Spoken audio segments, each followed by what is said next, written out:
E se a sua fé fosse apenas uma aparência? E se Deus olhasse para o seu coração e não visse nada além de ritual? Em Romanos capítulo 2, versos 25 a 29, Paulo fala a um povo que confiava em sinais visíveis de fé, a circuncisão, as tradições, os costumes, mas ele revela algo que muitos não querem ouvir. Deus não se impressiona com símbolos.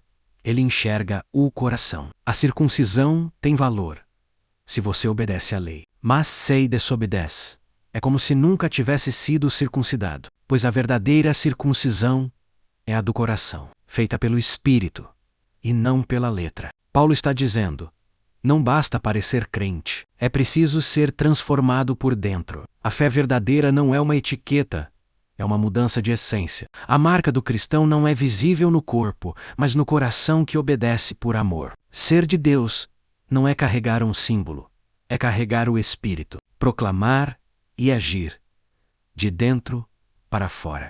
Queridos, vamos abrir a palavra de Deus na carta de Paulo aos Romanos, capítulo 2, do verso 25 a 29.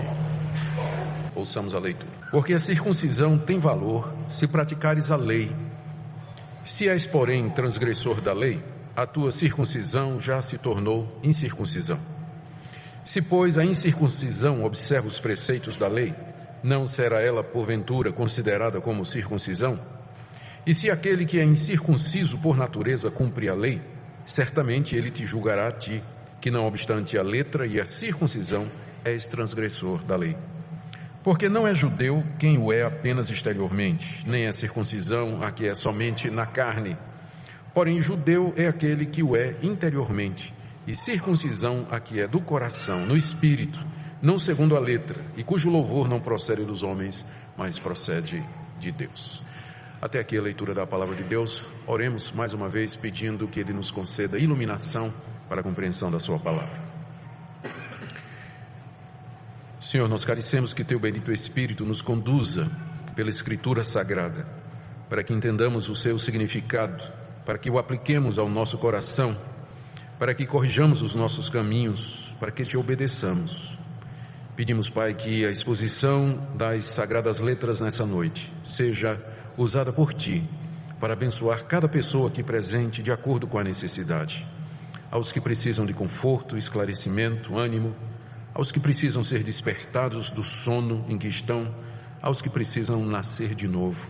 A todos, ó Deus, pedimos que concedas, conforme a Tua graça abundante e misericordiosa, pois nós pedimos em nome de Jesus. Amém. Queridos, muitos séculos antes de Cristo, Deus apareceu a um homem chamado Abrão. Era um caldeu que morava numa cidade chamada de Ur, lá na Mesopotâmia, na bifurcação dos rios Tigre e Eufrates. Abrão era um idólatra. A palavra Abrão significa pai elevado, e alguns intérpretes acham que isso era devido ao fato de que Abraão elevava os olhos e consultava as estrelas. Ele era um astrólogo, preso nas superstições e na ignorância das religiões daquela época. Um dia, soberanamente, Deus, o único Deus verdadeiro, apareceu a esse homem, porque ele não outro, isso está nos desígnios soberanos de Deus. Mas ele escolheu Abrão, e apareceu Abrão. E lhe fez promessas, fez uma aliança com ele. Mandou que ele saísse de lá, fosse para uma terra que Abrão não sabia onde era. Deus lhe garantiu que lhe daria aquela terra, e daria aquela terra aos seus descendentes. Disse que de Abrão sairia uma grande nação, que Abrão seria abençoado por Deus, e que os seus filhos seriam uma bênção para todas as nações, e que um dia, de entre os seus filhos, viria aquele que haveria de ser o Messias, o Salvador do mundo. Foi um grande privilégio que Deus deu a esse homem, não é verdade? E Deus fez essa aliança com Abrão, e Deus estabeleceu uma marca, que haveria de selar essa aliança e identificar Abrão e os seus descendentes. Essa marca foi a circuncisão. A circuncisão era a remoção da pele do prepúcio, do órgão sexual masculino, de todos os nascidos de Abraão, todos os meninos nascidos de Abrão. Então, o menino, quando nascia, com 8 dias, ele era circuncidado. Aquela era a marca da aliança que Deus havia feito com Abraão e com os seus descendentes. As meninas eram consideradas como incluídas nisso. Apenas os homens eram circuncidados. Era o sinal dessa aliança e da fé que Abraão teve em Deus, porque Deus apareceu a Abraão, mas Abraão obedeceu também ao chamado divino. Ele saiu daquela terra, ele foi para a terra que Deus prometeu, ele foi circuncidado, já idoso, e circuncidou os seus da sua casa, e também os seus descendentes foram circuncidados. Essa circuncisão era o sinal dessa aliança e da fé que Abraão teve. Ela tinha como objetivo identificar o hebreu. Hebreu é o filho de Abraão, também chamado de judeu ou israelita. Agora, essa marca que Deus mandou que Abraão colocasse em si e nos seus filhos, ela tinha um símbolo. Ela era um símbolo, na verdade, ela tinha um significado. Ela significava a conversão interior, um coração temente a Deus, um espírito submisso a Deus, uma vida de obediência ao Senhor. Foi isso que foi ensinado aos descendentes de Abraão. Moisés, muitos anos depois de Abraão, quando deu a lei aos filhos de Abraão, ele disse lá em Deuteronômio capítulo 10, verso 16, circuncidai o vosso coração. Como que dizendo, olha, a circuncisão é só uma marca e ela representa o que Deus quer de verdade, que é a circuncisão do coração. Do coração. Então Deuteronômio 10, 16. Em Deuteronômio 30, verso 6, Moisés disse de novo, o Senhor teu Deus circuncidará o teu coração e o coração da tua descendência para amares o Senhor teu Deus de todo o coração, de toda a tua alma, para que vivas. Ou seja, a circuncisão era um símbolo da conversão do judeu, aquela ação de Deus no coração, porque só assim o judeu poderia amar a Deus de todo o coração, de toda a alma e de todo o entendimento. O profeta Jeremias, no capítulo 4 da sua profecia, no verso 4, ele se dirige ao povo de Deus, aos descendentes de Abraão, e diz assim, circuncidai-vos para o Senhor, circuncidai o vosso coração, ó homens de Judá e moradores de Jerusalém. Os profetas, de vez em quando, se referiram a Israel, toda vez que os descendentes de Abraão não queriam obedecer a Deus e não amavam a Deus, sempre os profetas diziam ou se referiam a eles como sendo incircuncisos. Por exemplo, o próprio Jeremias, no capítulo 6, verso 10, diz assim, eis que os teus ouvidos, Israel, estão incircuncisos e não podem ouvir. Em outras palavras, a circuncisão era uma marca aplicada no corpo, mas ela simbolizava uma operação espiritual que era feita no coração. O que Deus queria, na verdade, é que o judeu fosse convertido de coração, que ele fosse submisso a Deus, que amasse a Deus e vivesse para a glória de Deus. Na época de Jesus e de Paulo, séculos depois que a circuncisão havia sido dada como marca dos judeus, os judeus já tinham esquecido isso. Eles já haviam esquecido do símbolo da circuncisão e do seu significado. Eles passaram a ver a circuncisão como a marca do povo eleito de Deus e que Deus jamais condenaria ao inferno quem fosse circuncidado. Há rabinos que diziam isso, que Deus jamais mandaria para o Guerrena, o inferno, aquele que recebeu a marca da circuncisão. Então o judeu se gloriava nisso, que ele era circuncidado, e a circuncisão era para ele a segurança da vida eterna e da felicidade depois da morte. Tanto é que eles se referiam aos não circuncidados, aos outros povos, como sendo estes incircuncisos. Estes incircuncisos. Eles vão para o inferno, eles estão condenados, eles são o combustível do fogo do inferno. O judeu ortodoxo orava agradecendo a Deus que ele não tinha nascido nem cachorro e nem gentil incircunciso. Ele agradecia a Deus porque ele era do povo da aliança, tinha a marca da circuncisão que garantia a entrada no céu. Deixe-me dar 2 exemplos dessa mentalidade dos judeus na época de Jesus e do apóstolo Paulo. João Batista foi mandado por Deus para anunciar a chegada do Messias. E ele começou a pregar o evangelho, dizendo, se arrependam dos seus pecados porque o Messias está chegando. E lá no evangelho de Mateus nós lemos que muitos judeus vinham para o seu batismo, e aí João disse para eles, raça de víboras, quem vos ensinou a fugir da ira vindoura? Produzam frutos que mostrem o arrependimento e não comecem a dizer, nós temos por pai Abraão, porque eu digo que dessas pedras Deus pode levantar filhos a Abraão. João Batista estava pedindo que o povo se arrependesse, e tinha muito judeu que queria ser batizado por João Batista, mas não queria se arrepender. E João Batista disse, vocês têm que se arrepender, não fica pensando porque vocês são filhos de Abraão e são circuncidados, que vocês serão salvos de qualquer maneira, porque Deus pode dar filhos a Abraão dessas pedras se Ele quiser.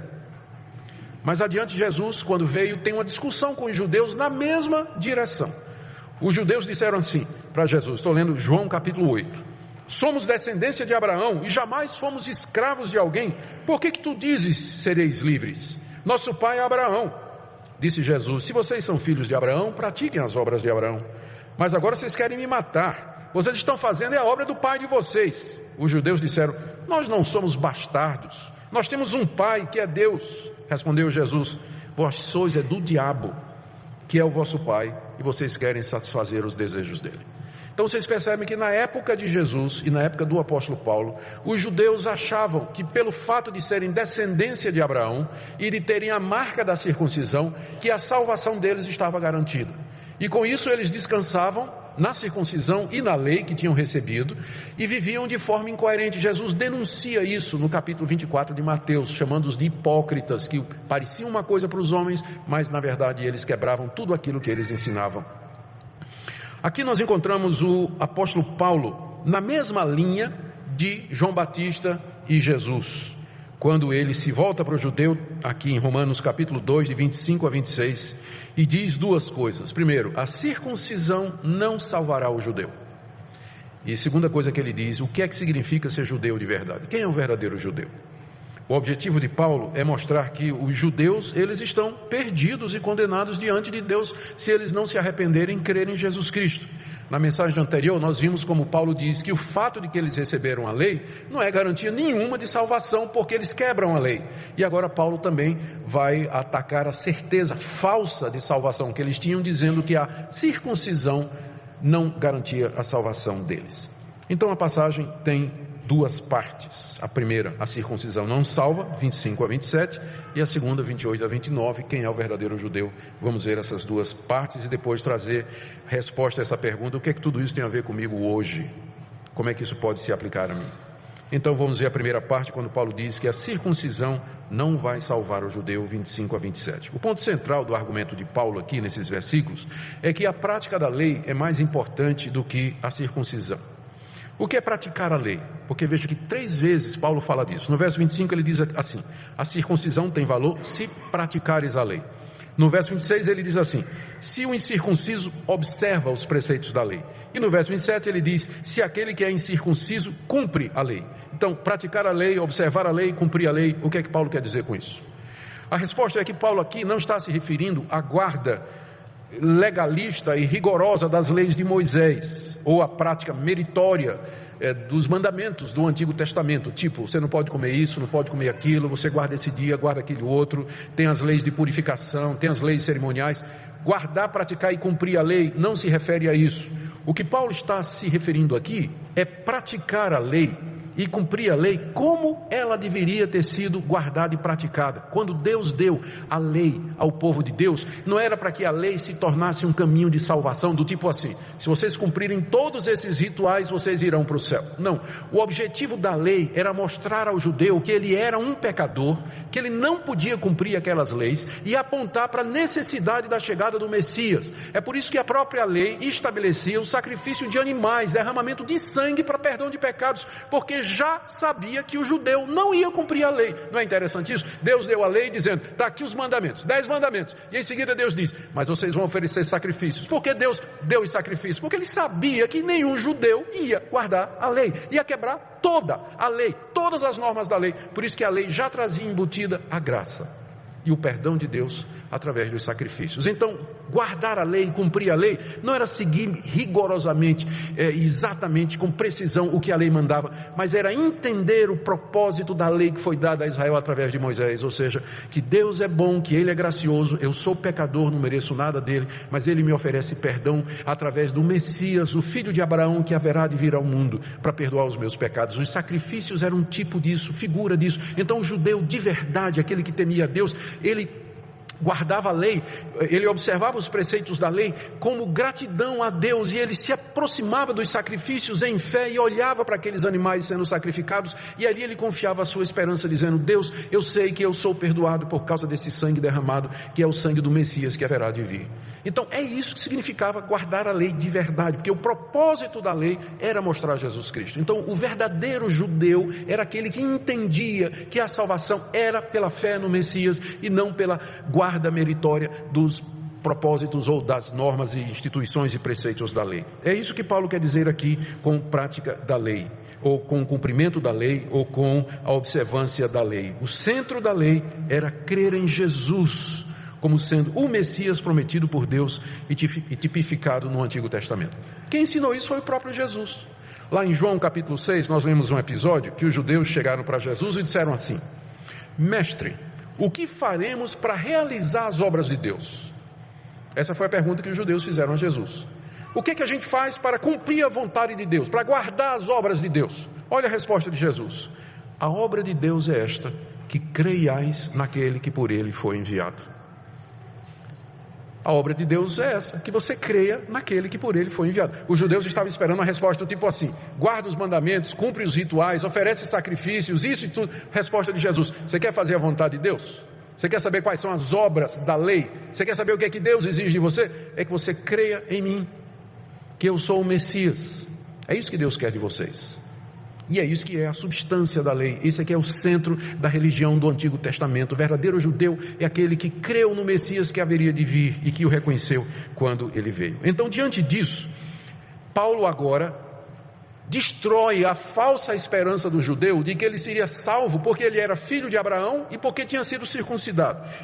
Acompanhe comigo os 4 argumentos de Paulo aqui, do verso 25 a 27. Primeiro, no verso 25, Paulo diz que se o judeu não praticar a lei, a circuncisão não vale nada. Verso 25, a circuncisão tem valor se praticares a lei. Se, porém, és transgressor da lei, a tua circuncisão já se tornou incircuncisão. A circuncisão só tem valor se você praticar a lei. Paulo está falando aqui, na prática da lei, como deveria ser praticada. Ou seja, a circuncisão só vale se você crê no Messias, que é Jesus Cristo. A isso tem algum valor. Por quê? Porque você é do povo a quem a vinda do Messias foi prometido. Mas se você é transgressor da lei, ou seja, se você não crê no Messias, a tua circuncisão não vale nada. É uma marca, não vale nada. Ou seja, mais importante do que ser circuncidado é você cumprir a lei, obedecer ao propósito da lei, arrependa-se dos seus pecados e crê em Jesus Cristo como sendo o Messias. Porque se você não fizer isso, a sua circuncisão não vale nada, ser filho de Abraão não vale nada, você oferecer sacrifício não vale nada, tudo que você faz, toda a sua religiosidade, ela não tem valor nenhum. Segundo ponto do apóstolo Paulo está aqui no final do verso 25. Se o judeu transgride a lei, a circuncisão dele já se tornou incircuncisão. Ou seja, se o judeu não crê em Jesus Cristo como sendo o propósito da lei, o fim da lei, a circuncisão dele virou incircuncisão, ou seja, ele é igual a um gentil. Não tem diferença entre um judeu que não acredita em Jesus e um pagão que não acredita em Jesus. Eles estão no mesmo nível. A tua circuncisão virou incircuncisão, porque ela só faz sentido se você praticar a lei. Se você não pratica, ela não serve absolutamente de nada. Terceiro argumento, agora é o contrário, argumento que vem do outro lado. Por isso, verso 26, um pagão, um gentil que pratica a lei, ele vira judeu. Verso 26, se pois a incircuncisão, ou seja, os gentios que não são circuncidados, observam os preceitos da lei, como a lei deve ser observada, crendo em Jesus como Salvador, não será ela, a incircuncisão, porventura considerada como circuncisão? Resposta, sim. O que Paulo está dizendo é, quando, por exemplo, um brasileiro que não é judeu, ele crê em Jesus Cristo como Senhor e Salvador, ele se torna judeu, o povo ideal de Deus. Ele não é circuncidado externamente, mas no coração, que é a que vale. Então, da mesma forma que um judeu pode virar um gentil, porque ele não pratica a lei, o gentil que cumpre a lei, ele vira judeu. O que Paulo quer dizer é que tanto faz se é judeu ou não judeu, o que importa é você crer no Messias anunciado na lei. Se você não crer, com circuncisão ou sem circuncisão, você está condenado diante de Deus. Ele quer quebrar a confiança que o judeu tinha naquela marca. O quarto argumento dele está aí no verso 27. No dia do juízo, o gentio que crê em Jesus Cristo, portanto praticante da lei, ele vai julgar o judeu incrédulo que não pratica a lei. Veja o verso 27. E se aquele que é incircunciso por natureza, está falando deles, gentios, cumpre a lei, conforme a lei tem que ser cumprida, certamente ele te julgará a ti, que não obstante a letra e a circuncisão, és transgressor da lei. No dia do juízo, isso aqui era uma coisa que o judeu, quando via isso, ele ficava injuriado com o apóstolo Paulo. Não era à toa que Paulo foi perseguido, apedrejado, assediado, denunciado, preso, chicoteado, considerado como morto, rejeitado, perseguido pelo seu povo. Porque olha o que é que Paulo ensinava.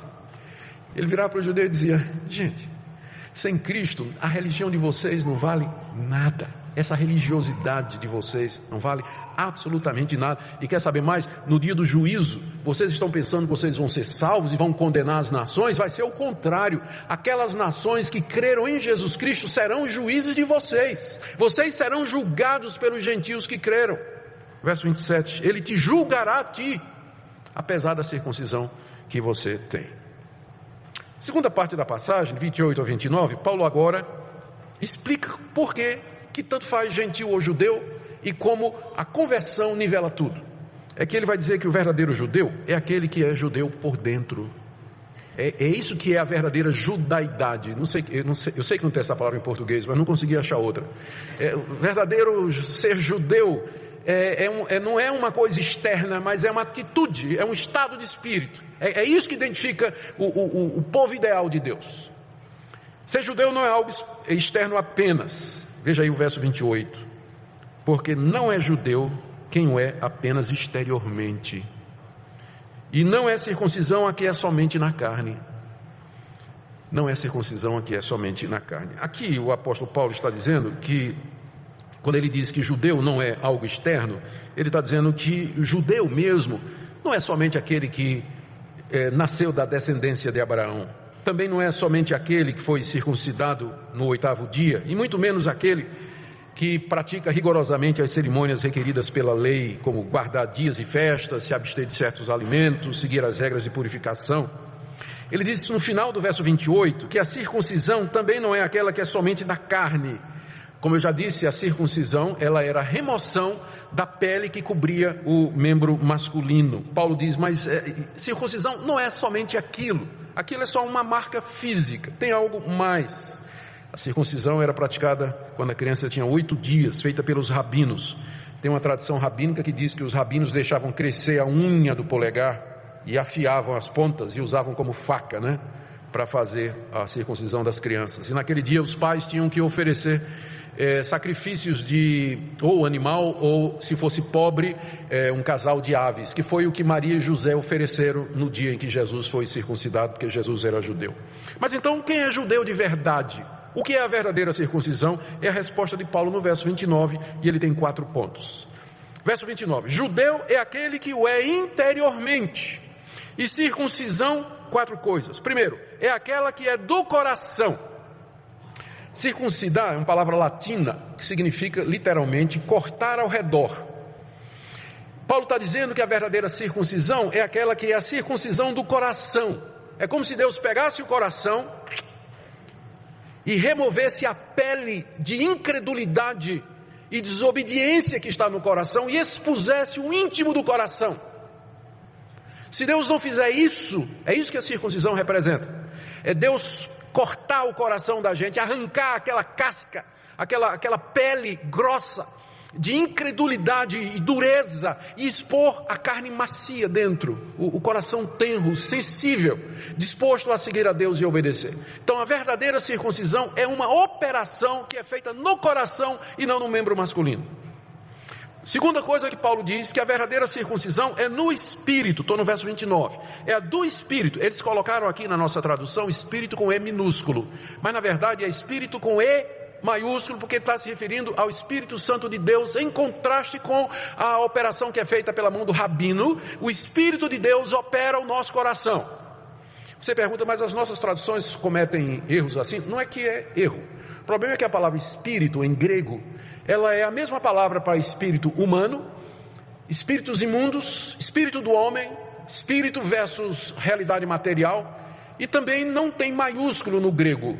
Para nós é fácil saber quando é Espírito de Deus, porque a gente coloca um E maiúsculo, Então a gente sabe que é Espírito de Deus. Quando aparece E minúsculo, ou é Espírito humano ou qualquer outro Espírito. Mas no grego não tem essa diferença. Então os tradutores têm que mais ou menos saber o que é que Paulo está se referindo. Ao Espírito do homem, Espírito de Deus. Aqui eles acharam que Espírito é em contraste à carne. Mas se você verificar outras versões e constar os comentários, você vai ver que a maioria, na verdade, está dizendo, e eu penso que está correto, que Paulo estava se referindo ao Espírito de Deus, em contraste com o rabino que fazia a operação na carne. O Espírito de Deus opera o coração.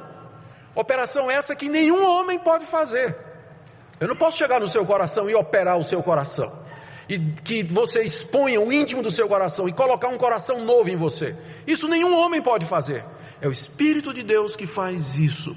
Ele opera, ele muda, transforma, circuncida o nosso coração para que nós possamos obedecer a Deus e seguir a Deus. Terceira coisa que Paulo diz, que o verdadeiro judeu é aquele que não é segundo a letra, ou a circuncisão não é aquela que é segundo a letra. Estou ainda no verso 29. O que significa isso? Letra aqui é a letra da lei. A lei de Moisés mandava: circuncida o menino com 8 dias. Mas só o cumprimento da lei, circuncidar o menino aos 8 dias, não vai salvar o menino se Deus depois não operar o coração dele para que ele seja um servo de Deus obediente. A última coisa que Paulo diz aqui, que é a verdadeira circuncisão, estou no final do verso 29, é aquela cujo louvor não procede dos homens, mas procede de Deus. Aqui tem um jogo de palavras que não tinha como os nossos tradutores fazerem. É que a palavra judeu vem de Judá, que é aquela principal tribo da nação de Israel, de onde veio o Messias. E a palavra Judá significa louvor. Eu vou ler aqui Gênesis 29, 35. Lia, esposa de Jacó, concebeu e deu à luz um filho, e disse: desta vez louvarei o Senhor. Por isso chamou o menino de Judá, porque Judá significa aquele que é louvado. Então o judeu é aquele que faz parte do povo que é louvado. E agora está o jogo de palavras. Paulo diz que o verdadeiro louvor não é o que procede do homem. Está vendo aqui o final do verso 29? O louvor não é aquele que procede do homem, ou seja, pelo fato de você ter nascido na tribo, ter nascido da nação de Israel, representada pela tribo de Judá, que significa louvor. Mas o louvor que interessa é o que vem de Deus. É o que vem de Deus. 4 coisas que identificam a verdadeira circuncisão no verso 29. Ela é no coração, ela é feita pelo Espírito Santo, ela não é resultado de uma obrigação legal segundo a lei, e o louvor não procede dos homens, como se viesse de uma procedência étnica ou de uma raça, mas procede de Deus. Em resumo, ser judeu não é uma questão de raça, mas de estado de espírito. O verdadeiro judeu é aquele que no Antigo Testamento e agora crê em Deus e no seu Filho Jesus Cristo, que passou por uma mudança espiritual interna, que tem o coração convertido, aberto para Deus, sensível à palavra de Deus e quer viver para Ele. O que é que nós podemos aprender aqui? Deixe-me trazer algumas breves lições. Primeiro, todo aquele que crê em Jesus Cristo como Filho de Deus, o Messias de Israel, o Salvador do mundo, esse é que é o verdadeiro judeu. O povo de Deus é composto de todos aqueles que creem em Jesus como sendo o Salvador do mundo, o Filho de Deus, o Messias prometido. Gentios e judeus que creem em Jesus Cristo. E aqui eu aproveito para dizer, segundo ponto, que gentios e judeus que creem em Jesus formam um único povo. Deus não tem 2 povos. Eu sei que você já deve ter ouvido isso em alguma igreja, em alguma teologia, que Deus hoje tem 2 povos. Ele tem os judeus e ele tem a igreja, e que Deus tem um tratamento meio que diferenciado de um para com o outro. Tem gente que acredita que hoje os judeus, quando morrem, mesmo que eles continuam sem acreditar em Jesus, eles vão para o céu, porque são da descendência de Abraão, porque foram circuncidados, porque têm aliança. Eu espero que depois de hoje à noite você abandone essa ideia, porque é muito claro aqui, não é não? É muito claro. Deus não tem 2 povos, Ele só tem um povo, a sua igreja, que é composta de gentios que creem, não circuncidados, e os judeus que creem, circuncidados. Porque um judeu, ainda que circuncidado, filho de Abraão, recebeu a lei, se ele não crê no Messias, ele vai para o inferno, ele está condenado. Mas quando ele crê em Jesus Cristo, ele se torna igreja, ele faz parte do povo de Deus.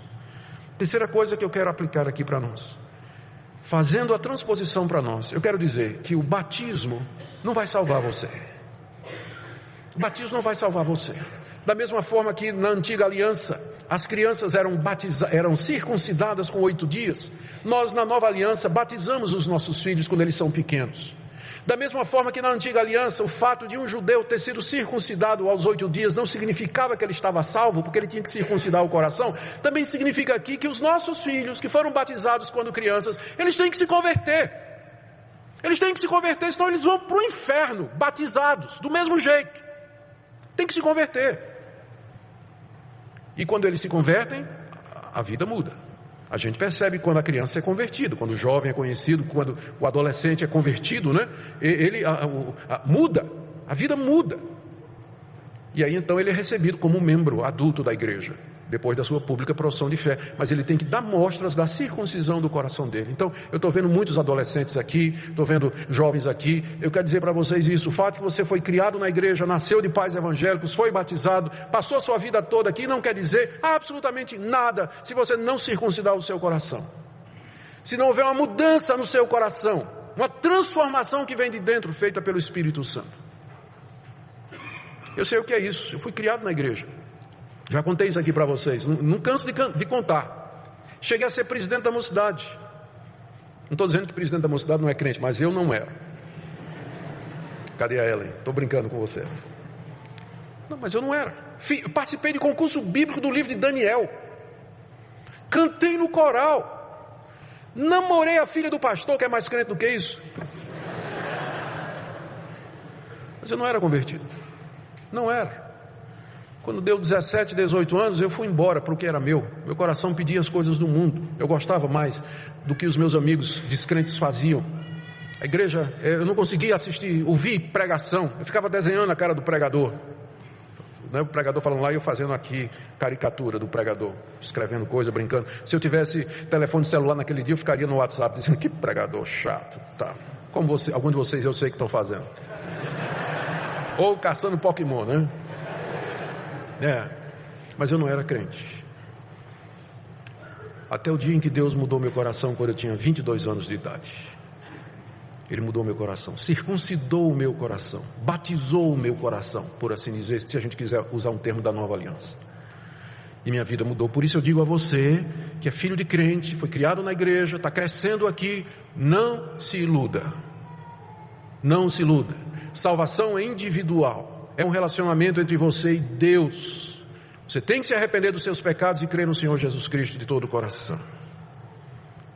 E eu quero estender também essa aplicação para todos nós aqui. Às vezes as igrejas evangélicas, elas dão a impressão de que se você der dízimo suficiente, fizer sacrifício suficiente, fizer campanha suficiente, se você participar de reuniões o suficiente e tudo mais, Deus vai se agradar de você e vai lhe recompensar. A salvação não está baseada em rito religioso, não está baseada em batismo, não está baseada na sua contribuição, não está baseada em qualquer coisa externa que você faça. Religiosidade não salva ninguém, não salva ninguém.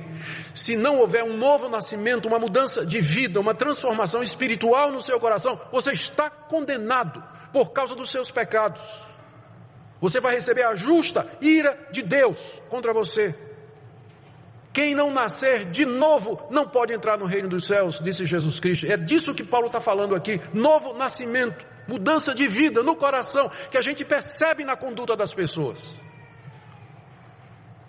Por isso eu termino dizendo, meus queridos, que a questão mais importante da nossa vida é exatamente essa. Nosso coração foi circuncidado, meu coração foi batizado, Cristo mudou a minha vida, eu sou uma nova criatura. Eu não estou perguntando a você qual foi a data da sua conversão, eu sei a data da minha. Mas a minha esposa é mais crente do que eu, e eu não estou brincando. Ela não sabe o dia em que Deus circuncidou o coração dela. Ela cresceu e quando ela percebeu, ela era crente. E tem sido assim toda a vida. Ela não sabe o dia, mas eu sei que ela é crente. Então eu não estou perguntando se você sabe qual foi o dia da sua conversão. Eu estou perguntando se há evidências e há o fruto que mostram que Deus mudou o seu coração. Eu não me lembro quando eu nasci. Eu sei que eu nasci no dia 25 de setembro de 1954. Estou dizendo isso porque é esse mês, tá? Recebo presentes com alegria, festa. Nasci em 25 de setembro de 1954, fazer 62. Mas eu não me lembro o dia do meu nascimento. Eu não sei o que aconteceu naquele dia. Então o fato de que eu não lembro o dia que eu nasci, como é que eu nasci, quer dizer que eu não estou vivo? Eu estou vivo mesmo que eu não lembre, claro. Então eu quero dizer que no mundo espiritual é a mesma coisa. Há pessoas que foram convertidas quando crianças, quando adolescentes, elas não lembram.